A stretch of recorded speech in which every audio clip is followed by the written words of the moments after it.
What's going on? Welcome to another episode of Crime Pays with Bonnie Dustin. Today you can see I'm in, this is actually just the backyard. It looks like a freaking nature preserve. It's just the backyard in Suburbia in the suburbs of Chicago. This is the home of Gerry Wilhelm, author of Flora of the Chicago region, one of the two authors of Flora of the Chicago region, a floristic and ecological synthesis. Nice. I just threw that nice in there. It's like a Chicago Italian thing. I don't know why the fuck they say that. Anyway, today we're going to talk to Gerry about how he burns his yard, how he manages this beautiful diversity. It's actually really easy, much easier than having it mowed, 26 times a year by someone that comes in and cuts all the non-native grasses to an inch of the ground. And we're going to talk about basically how he did this. He's been doing it for 30 years. This guy burns his yard in Suburbia. And it's what enables all this diversity. I mean, you've got 120 different species. Jesus fucking Christ, these guys are killing me. You got 120 different species of prairie plants growing in a suburban backyard. It's basically a nature preserve. So let's talk to him, check it out, see what he's got to say. Gerry, you burn all this. Tell me how you do it. Tell me when you do it. You're generally waiting till everything's kind of dried, right? It's still too green? Yep, it's still too green. Wait till after the first hard frost. And as soon as I can, the first hard frost is it will burn. I will burn it. But with a plant like this, you can see it's kind of low on grasses, so I don't have great fuel. And so until the grasses boof up a little bit, it's hard to carry a fire. Although this spring, for example, I actually finally got to it this spring. It burned pretty well. Somebody had about 95% coverage of this area. It burned under the bur oak. I burned under this stick on here, and this is just it's a pretty mellow fire, would you say? It's this very isn't mellow fire because I burn it every year, right? So it doesn't accumulate. So you look at the ground. You're not letting the fuel build up. There's no fuel in there. Right. The only fuel is going to be standing up this season, so the fire's going to be above the ground and moving along. You follow me? Yeah. You don't want a cooker or a parboiler because that'll cook and parboil things. Right. Like insects and now, if you had a bunch of woody underbrush and etc., you wouldn't be burnt. You probably want to clear some of that out well, it before. wouldn't carry a fire. Right. If the thing about a scudding fire is it keeps moving along, but it'll go out as soon as it runs out of fuel. Well, I'm trying to get more suburbanites to burn. That's what my thing is. So I just don't want them to burn their house down because that's what people would normally presume. Aren't you worried about burning your house down? Well, no, you get rid of the heavy fuel if it's accumulated, if you haven't burned it in a while. And then with stuff like this, once this all dies back, goes brown, you're not going to hurt the roots. You just light this up and you get a low burning fire, huh? And it's easy to control because it goes out when the fuel runs out. Right. You're not doing it when it's hot and windy out. I like a little breeze. Little breeze. I like a steady breeze. Steady because it needs oxygen. And so you need to get and particularly when I don't have a lot of fuel. So you want to carry that through the system so that it burns. You'll notice, there's a lot of things to notice. There's Soligo canadensis there, and we also have Soligo altissima.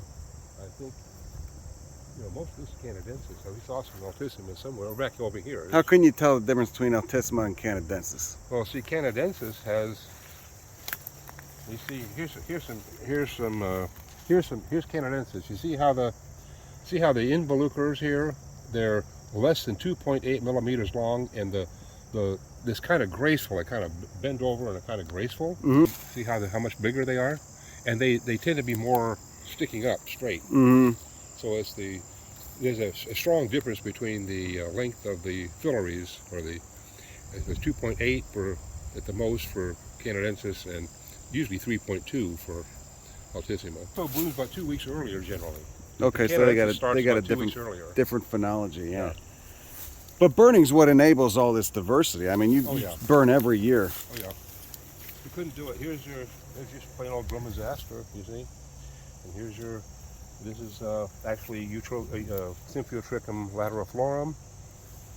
You've got your Culver's root, Veronicacea virginicum. You've got your Coreopsis tripteris over there. Oh, I see some prairie dock over there prairie too. Dock over there. And this is also, you would burn and just throw, this is all just from burning and then scattering seeds. Scattering seed and burning, yeah. And you only got the fire department called on you how many times? Initially they call out every year. And that was in the 80s. You've been doing this for roughly 30, 40 years now. Most of the cops were things like you know, we got a complaint, you know, could you kind of shut this down? I know, you know, the thing is, you know what you're doing and stuff, but, so the cops felt kind of bad about it, you know, but they had a complaint.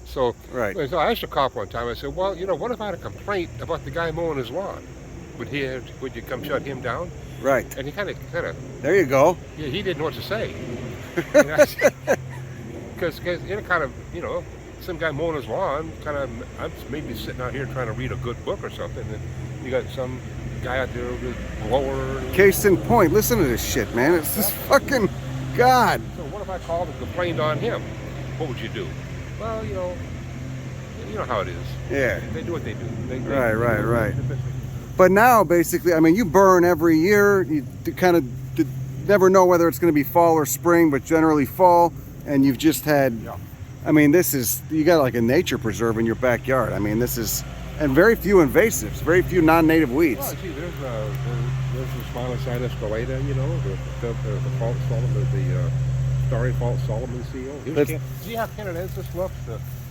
These branches actually kind of almost are sticking out straight, and how slender they look. Yeah. Compared to the Altissima. Yeah. This was that false Solomon seal. That's a false Solomon. No, that's the starry false Solomon seal. This is Smilocynus stellata, not Smilocynus racemosa. Smilocynus. Stellata. So you think more people should be doing this? I mean, it seems it's a pretty easy approach to creating a beautiful place.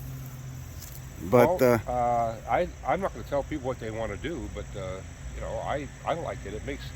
I like the beauty I like the beauty of the diversity, and I like the fact that every year it's a little different. It probably takes a certain psychology of the mind to not be upset by the fact that some people think this is weeds. You have to just sort of like not, you know, care. I'm not offending anybody, because they don't have to come back here to get offended, right? Right. And so, you know, I just do what I do, and it just makes me happy. I love it, man. You definitely have the coolest yard I've seen in the Chicago region. Gerry, thank you so much. You're welcome. Appreciate you. Yeah. Amazing work. Amazing guy. There you go.